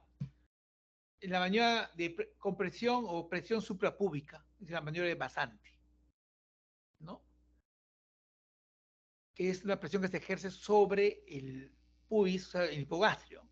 Asociada a McRoberts, que van a ver la maniobra, que consiste en hiperflexionar los muslos sobre el abdomen materno, o sea, dos personas tienen uno a los lados, están en las pierneras, los miembros inferiores están en las pierneras, y se los lleva hacia el abdomen y se abduce. Se lleva y se abduce. Necesitas dos ayudantes. Eso va a ampliar la pelvis. Y pues, más la presión suprapúbica, ¿no? Que es la maniobra más anti, como a Robert, soluciona el 90% de la distosia de hombro. Si no funciona, puedes hacer el nacimiento del hombro anterior. Del hombro anterior. Acá. Bueno. Entonces puedes hacer el nacimiento del hombro anterior, lo vamos a ver cómo se hace, porque más vale, si una figura vale más que 1000 palabras, un video vale más que 1.000.000 de palabras. Vamos a ver el nacimiento del hombro anterior, que se le llama maniobra de Rubin. Si no funciona, puedes hacer acá, antes que esto, acá me he equivocado, porque debe ser el nacimiento del hombro posterior, que es la maniobra de Jacquemier, lo vamos a ver. O haces la maniobra de Wood, o de tornillo de Wood, también lo vamos a ver. Finalmente puedes hacer la maniobra de Gaskin, que es el nacimiento en 4. Ya los hombres saben que es en 4, ¿no? O sea, en 4, O sea, en 4 patas se refiere. La mujer se va a poner a las 4 y así van a ser el bebé. ¿Ok? Entonces, acá está descrito, pero mejor, como les digo, les voy a presentar este video.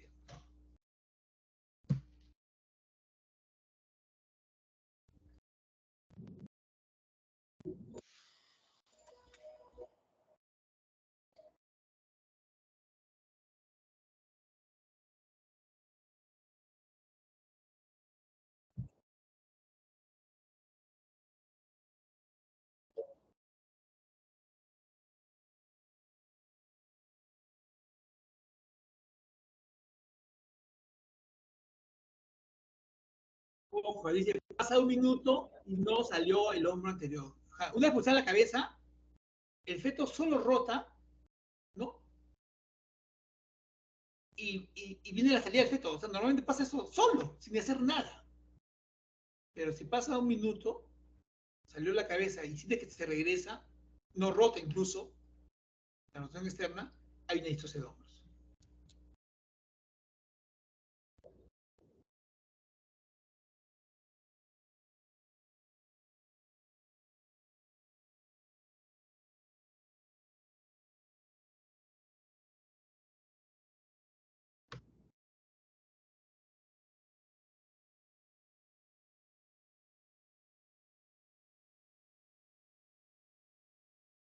Ya, acá están hablando, se lo explico, dice maniobra de Robert no salió, porque en realidad la primera maniobra que se hace es la Roberts. Pero lo que se aconseja es hacer Roberts con presión suprapúbica. Las dos, porque la combinación de las dos hace que se resuelvan el 90% de las distorsiones de hombro. El Roberts es hiperflexionar los muslos sobre el abdomen de la madre y abducirlos, abrirlos. Y la presión suprapúbica de Masanti es poner acá el puño y van a explicar cómo se hace, porque tiene que ver, no es que se aplica verticalmente la fuerza, sino se aplica de acuerdo a dónde está viendo el bebé, hacia dónde está viendo el bebé. Porque lo que se intenta es que el diámetro, el eje de los hombros está en vertical, en antero posterior, vaya oblicuo, para que salga el hombro, el miembro superior. Para que el hombro anterior salga, ¿ya? Acá hablan de supraversical, de hecho, toda paciente tiene que estar con la vesícula vacua para hacer estas maniobras, tiene que estar con la vesícula, la vejiga vacua. Episiotomía hemos dicho que tiene que hacer, ¿no? Y dicen, en cualquier momento se puede hacer esto, como se puede hacer el gasling, poner a la paciente en posición de 4 y que naja de 4, como los animales. ¿Ok? Vamos a seguir viendo.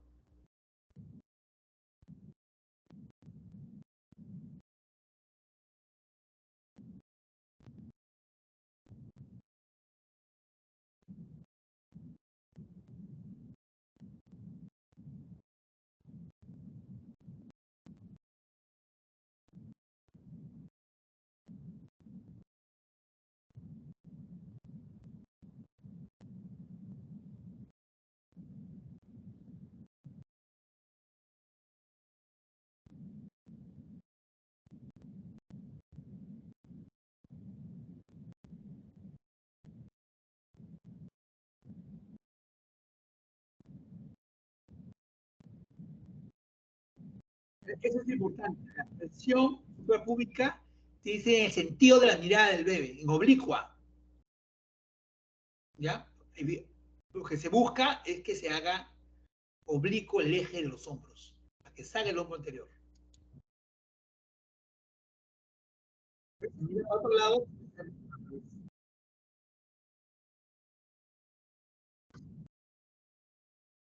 Doctor,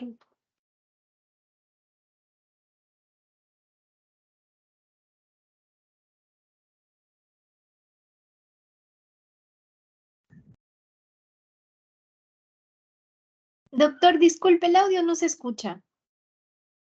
Es que está, el origen del audio es así, bajo. O sea, lo que está explicando yo se lo digo. Está haciendo, o sea, lo que está explicando, acá está explicando cómo se hace la dirección de la fuerza, o sea, de la presión.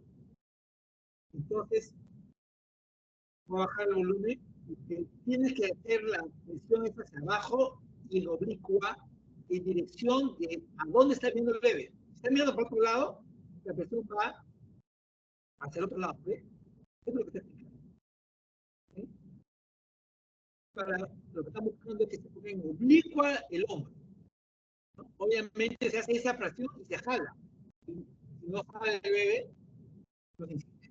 Cada maniobra se puede repetir 2 veces, pero por diferente operador. Se puede repetir 2 veces con diferente operador. ¿Ok? Esto es lo que está explicando acá en la maniobra de presión suprapúbica o maniobra de Passanti. Entonces ahora va a aplicar que es la maniobra de Rubin. Si no salió la cabeza, va a aplicar la maniobra de Rubin, que es lo mismo buscar poner en oblicuo el eje de los hombros, pero metiendo la mano. Por eso tiene que haber un apicio. Va a meter la mano hacia el hombro anterior. Esto es lo que voy a explicar.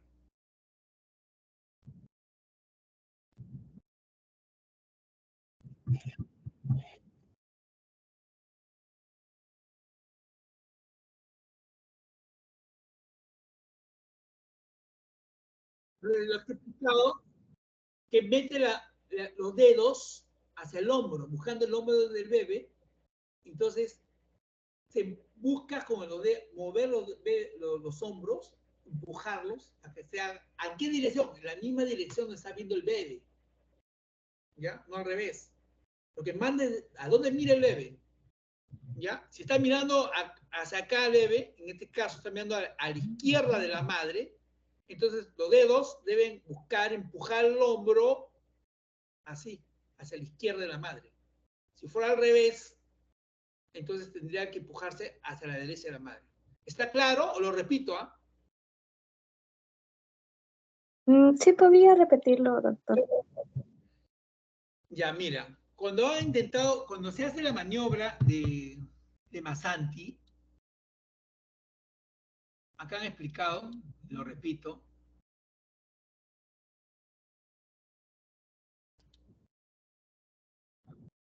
acá, ahí está explicando. Maniobra Masanti es presión suprapúbica. Si el bebé está mirando a la derecha de la madre, la presión debe ser hacia la derecha de la madre, hacia abajo a la derecha, en oblicua. Porque lo que busca es que el eje que está de los hombros, que está en antero-posterior, vertical, vaya oblicuo. Al hacerse oblicuo, se jala la cabeza y va a salir el hombro anterior. Eso es lo que se espera. Que al hacerse el hombro oblicuo, está impactado con el pubis. Está impactado con el pubis. O atorado con el pubis. Al hacerlo oblicuo, al jalar va a salir el hombro anterior. Y si sale el hombro anterior, salió el bebé. ¿Ok? Pero si el bebé, como explica acá, no está mirando a la derecha de la madre, o sea, no es izquierda la posición. La posición del bebé es derecha, voltea, es derecha la posición. Entonces la presión debe ir hacia la izquierda de la madre, al revés.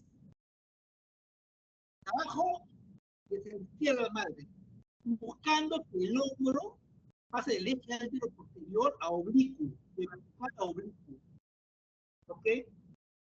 Entonces una presión vertical sobre el pubis, sobre el epigastrio. Es hacia abajo y hacia un lado. ¿Okay? ¿Está claro? ¿Sí? Sí, sí, doctor. Ya, ahora va a aplicar la maniobra de Rubin. Rubin busca lo mismo, poner los hombros en oblicua, a que al jalarlo se desimpacte el hombro con el pubis y salga, ¿no? ¿Ok? O se desimpacte el hombro con el sacro y que salga el bebé. Entonces va a explicar, como no ha funcionado la de Masanti, voy a usar Rubin. Pero Rubin lo que hace es meter los dedos y empujar con los dedos el hombro. Empujarlo para hacerlo oblicuo. Eso es lo que va a hacer. Igualito, va a depender hacia dónde se empuja, depende de la mirada del bebé. Es lo mismo, pero por dentro, empujando con los dedos. Mete los dedos, está mirando para la izquierda, Entonces, con mis dedos voy a empujar el hombro a la izquierda. Si está a la derecha, con mis dedos voy a empujar los hombros hacia la derecha de la madre. Pero si está a izquierda, a la derecha de la madre. Si está en derecha, hacia la izquierda de la madre. ¿Está claro?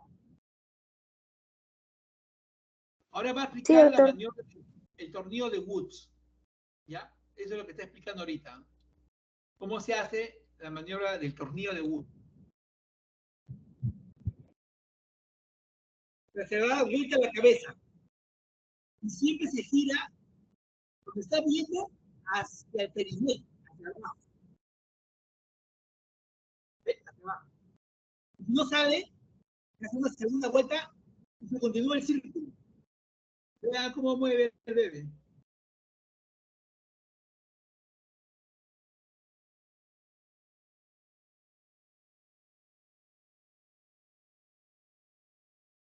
Te vas a girar 180 grados.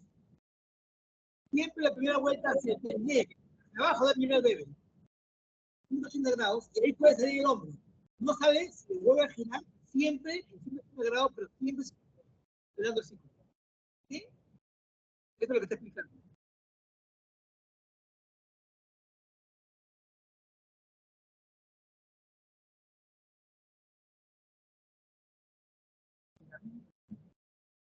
Entonces, ahora lo que está explicando es la maniobra de Jacquemier. ¿Ya? La extracción, el nacimiento del hombro posterior.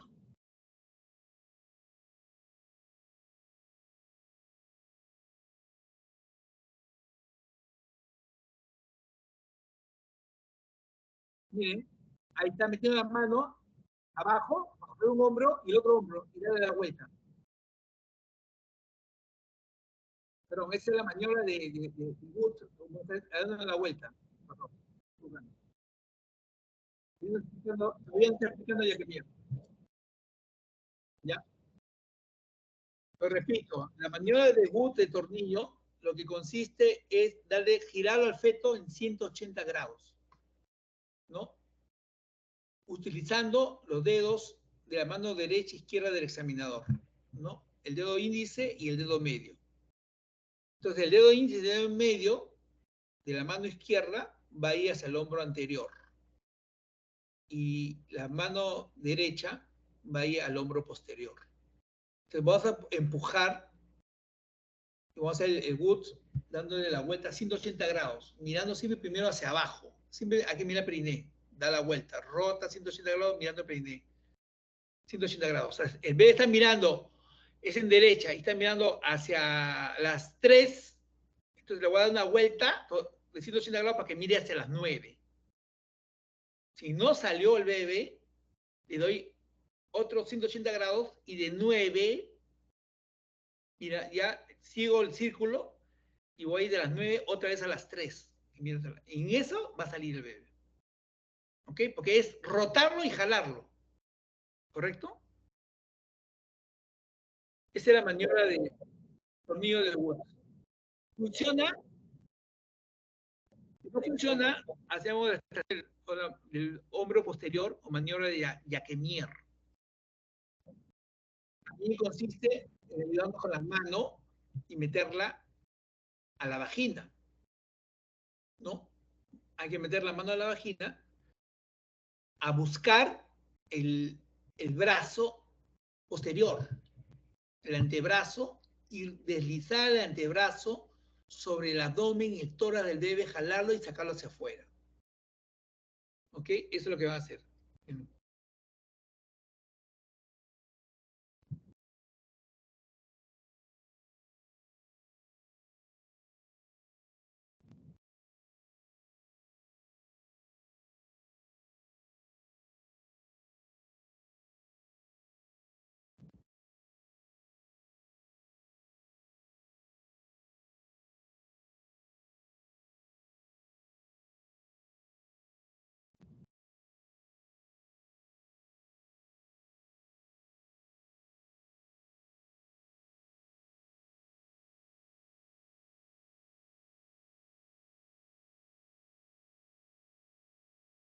¿Ve? Consiste solamente en meter la mano, buscar el antebrazo, ¿no? Posterior, y deslizarlo sobre el abdomen, sobre el tórax del bebé y sacarlo hacia afuera. Esa es la maniobra de Jacquemin. Y lo que requiere es espacio, por eso tiene que haber una buena epicio. ¿Ya? Si fracasa esa maniobra, entonces, como dice en el video, yo paso la maniobra, la que queda cuál es más dentro, la de gas.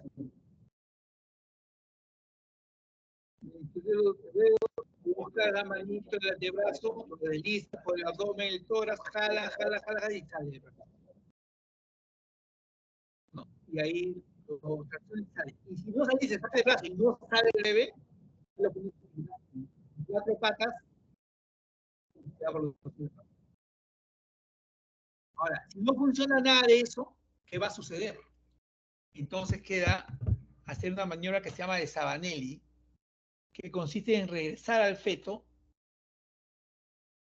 al útero, siguiendo los movimientos del feto que hace cuando nace. ¿Ok? Bueno, estas maniobras tienen un nivel. Hay maniobras de primer nivel, la tensión de segundo y de tercero. Entonces, generalmente, por decirte, la maniobra de Sabanelli, regresar al bebé, es una maniobra de tercer nivel, obviamente, ¿no? Para llevarlo a la cesárea. Entonces, esto es, pues, en verdad, si eso pasa y estás en primer nivel y dices, no, voy a referir, no fracasó, porque en primer nivel tú puedes hacer más Robert y más Santi, presión suprapúbica y más Roberts, soluciona el 90%. Y en primer nivel se puede hacer. El problema es que no funcione. Entonces, en primer nivel puedes hacer la maniobra de Rubin también. Y si no funciona, puede ser Jacquemin, también podrías hacerlo. Como son invasivas, también se puede hacer. Aunque en la teoría son maniobras de segundo nivel. El problema es que si fracasa, después tienes que referir al paciente y la paciente tanto tiempo con la cabeza afuera, el feto van a ser, o se va a morir o van a ser asfixiados. Ese es el asunto. ¿Ok? ¿Está claro? Creo que se ha entendido mejor con el video, ¿no? Sí, Comenten. doctor, con mi video estaba más claro. No, doctor, me parece que no. O sea, explíquelo nuevamente. Doctor, la maniobra de McCain es en el sentido antihorario, ¿verdad? Jacquemin. Sí, Jacquemin, perdón. La rotación es en sentido Claro. antihorario. O sea, Jacquemin es meter la mano por la vagina, por la parte posterior, por la horquilla, por ahí metes la mano y tú buscas es el antebrazo, la mano, para deslizarla sobre el abdomen, el tórax, jalarla y sacarla. ¿No? Y una vez que está afuera, jalas y ya supuestamente ya se liberó ya y debe salir. Pero podría ser que no salga. Entonces ahí te queda, como último recurso, poner a la paciente en cuatro, posición de cuatro patas, entre comillas, y así pueden hacer el bebé, ¿no? Ahora, si eso fracasa, quedaría la maniobra de Sabanelli para introducir al bebé, regresarlo, ¿no? Y eso es lo que se debe hacer, o sea, se debe regresar y referir a donde hay una sala de operaciones. Pero de hecho que el bebé va a nacer. La Deprimido. maniobra donde se rotaba, esa, no me acuerdo el nombre, la que es anterior a la Jacquemin, esa es en rotación antihorario, la que explicó de Ah, la las 3 a las rotación, la de 9. Rubin. La de Rubin, Ah, ahí está, esa, la de la, Rubin. la de Rubin, la primera maniobra, va a depender, o sea, no es que sea antihorario, va a depender hacia dónde mira el bebé. Tú tienes que hacer el movimiento hacia donde mira el bebé.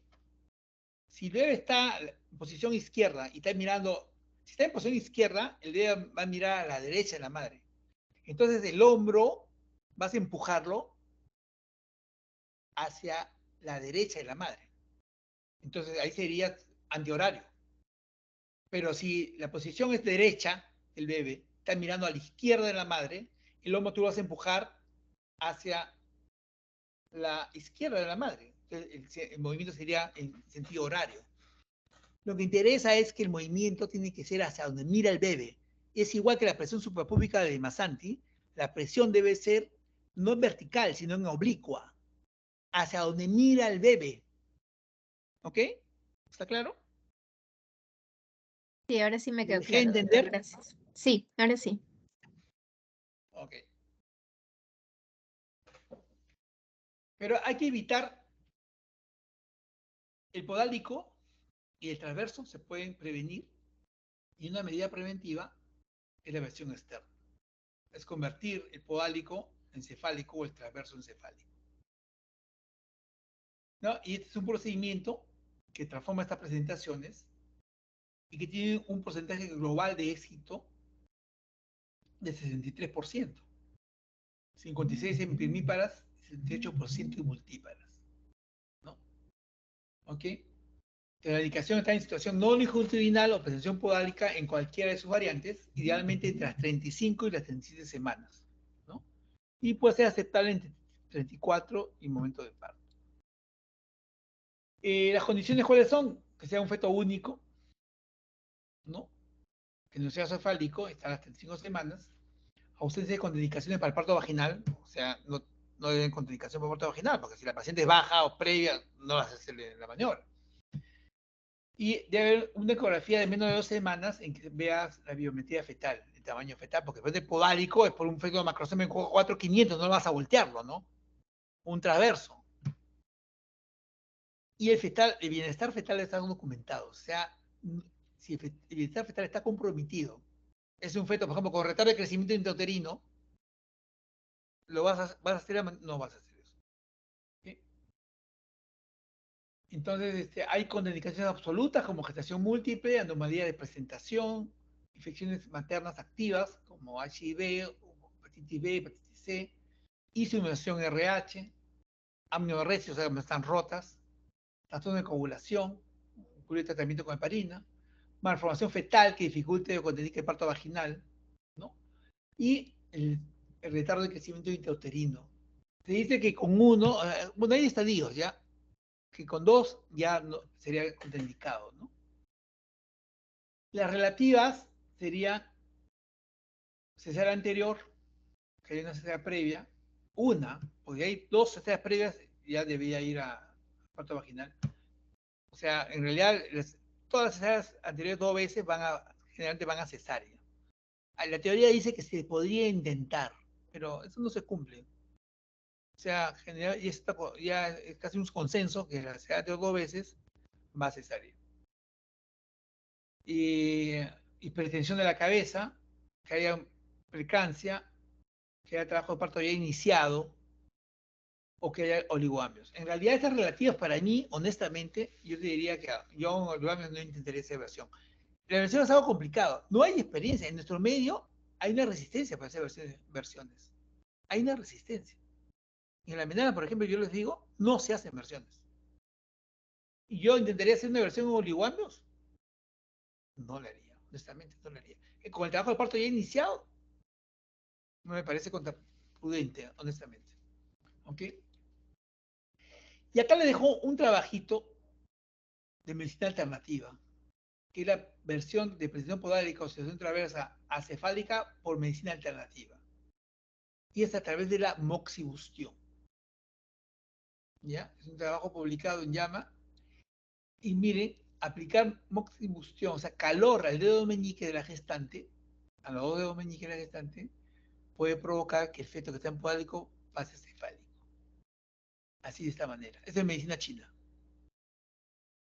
Parece que provocar calor en estos puntos provocan en la madre contracciones fisiológicas, ¿no? Abundantes que hace que el feto lo haga rotar. Esa sería la teoría. Se los dejo como una curiosidad. Todo lo que se ha conversado en esto está extraído del libro de obstetricia, la Biblia de la obstetricia, de la última edición, y del libro de la séptima, que es antigüita, pero que es muy buena, que es de Schwartz, ¿no? Muchas gracias, es todo lo que quería decir. Ahora sí, pregunten lo que quieren, con toda confianza. Estoy para contestarles. Doctor, una consulta. Hay en las distancias de hombro, cuando usted estaba mencionando las maniobras, ¿hay, digamos, un tiempo máximo que deba tenerse en cuenta antes de referirlo a que se realice una cesárea? Mire, lo ideal de las extensiones de hombros, después del minuto de salida de la cabeza, debe estar la extracción dentro de los 5 minutos siguientes. O sea, todo es rápido. Si pasan más de 5 minutos, el feto puede que nazca todo eso, pero van a ser comprometidos. Ya no es que va a estar una hora haciendo una maniobra. No, no, no, no, no. Todo tiene que ser al toque. Si no, va a haber mayor posibilidad de mortalidad perinatal. De hecho, maniobras mal hechas, y yo lo he visto, no voy a decir qué hospital, no ha sido en la Menara, fue una rotación que yo hice cuando era residente. A un feto lo decapitaron intentando sacarlo por vía vaginal. Lo decapitaron. ¿Ya? Y estaba indicado, o sea, no, ¿se pudo predecir esa? Sí, se pudo predecir, porque el feto, ¿sabe cuánto pesó? 4 kilos 550. Obviamente, ese parto no tiene que haber sido funcional, o sea, debe haber sido disfuncional, y el partograma debe haberlo reflejado. Solo que lo llevaron al extremo y pasó lo que pasó. Sale la cabeza y ya no salen los hombros. Se lo sacado y no pudieron. Tanto jalaron en la desesperación que decapitaron al feto, al bebé. ¿Ya? Eso no me lo han contado, yo lo he visto. ¿Ok?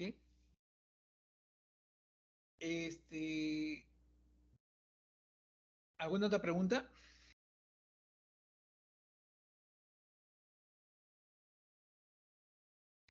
En la Menara hubo un caso de casi una distancia de hombros supuestamente y no salió. Pucha, y tuvieron que regresarlo, ¿no? O sea, Sabanelli no sale, hay que regresarlo. Pucha, un domingo era. Y quieres invadir el bebé a cesárea. Pucha, y sorpresa, sorpresa. Lo que le decía, ¿no? Esto estoy hablando en los 90. Esto fue el año, mira, así preciso te lo voy a decir en qué año fue. En el año 96. Llega una paciente bajo de parto, avanzada, con el parto vaginal, no sale la cabeza, va a cesárea. Y el feto no era un feto, eran dos, era un siameses, toracopagos. Por eso que no salía la cabeza, pues era siameses toracopagos. Murieron a los 3 días, murieron. ¿No? Y mejor, porque mucha que compartían el corazón. Estaba complicadísimo. Por eso le digo, antes era bien frecuente que al momento del nacimiento, recién al momento del parto, se diagnosticaba el embarazo múltiple. O sea, hasta antes de la época de la ecografía, el 50% de los gemelos se diagnosticaban en el momento del trabajo de parto. O sea, en el expulsión. O sea, ya sale un bebé y se dan cuenta, ¡ay, acá hay otro! O ibas a la cesárea por feto podálico, sacabas uno, ¡uy, acá hay otro! Yo viví esa época, cuando la ecografía no estaba tan como es ahora. Ahora toda gente tiene una ecografía. Incluso ahora todavía hay ese problema de pacientes no controladas. ¿Alguna otra pregunta?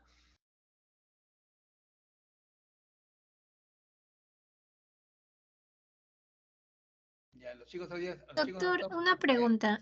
Sí. En el caso de los bebés que nacen con tortícolis muscular, ¿necesariamente siempre es congénita o puede darse porque ha habido una manipulación al momento del nacimiento? Tortícolis, que no he visto nunca. No he visto nunca. Honestamente nunca he visto. Para mí es nuevo, o sea que un recién nacido tenga tortícolis. Sí, tengo un familiar que nació así con tortícolis muscular y bueno, a su mamá No, le dijeron que era era congénita. porque sí, que era probablemente antes del nacimiento ya había estado dentro del útero así, pero no sé si eso se No, explica no creo. realmente porque es Honestamente no congénita. creo. No creo. Debe haber habido ahí un problema de una distensión muscular o algo al momento del nacimiento. Fue parto vaginal. Sí, Nació por parto vaginal. No, Sí. a mí me parece, yo nunca he visto, mira, yo tengo 31 años de esta especialidad y nunca lo he visto. No he visto eso, o sea, nunca he escuchado tortícolis congénitos. De verdad. ¿Alguna otra pregunta? Bueno, ¿les ha gustado la clase o no? Sí, doctor, estaba didáctica, ¿Cómo? gracias. Ha estado entendible, ¿no? Bien, muchachos, ha sido un placer. Será hasta la próxima clase, que es la próxima semana. Tengo con ustedes. También creo que el próximo miércoles creo que quedé con la delegada, ¿no? ¿Está la delegada por ahí? Sí, doctor, soy la que le estaba respondiendo. Jeje. Quedamos para el próximo miércoles, ¿no, Linda? Sí, doctor, porque me comentó que no podía los Porque días está jueves programada y para por eso la viernes, de... ¿no? Está programada para viernes, creo, ¿no? Esa clase es Mm, grande, o sea, esa clase es larga. sí, También vamos a hacerla a las 6 de la tarde. A ver si a las 6 podemos empezar, porque esa clase es larga, porque tenemos que ver hemorragias de la primera mitad del embarazo, lo que se refirió a mola y tópico. Y después a la segunda mitad del embarazo, que es placenta previa, DPP, ruptura uterina, basa previa y ruptura del seno marginal. Es una clase grande. ¿Ya? Bueno, ha sido un placer. Gracias por su paciencia y será hasta la próxima. muchas gracias, doctor. Hasta la próxima semana. A ustedes.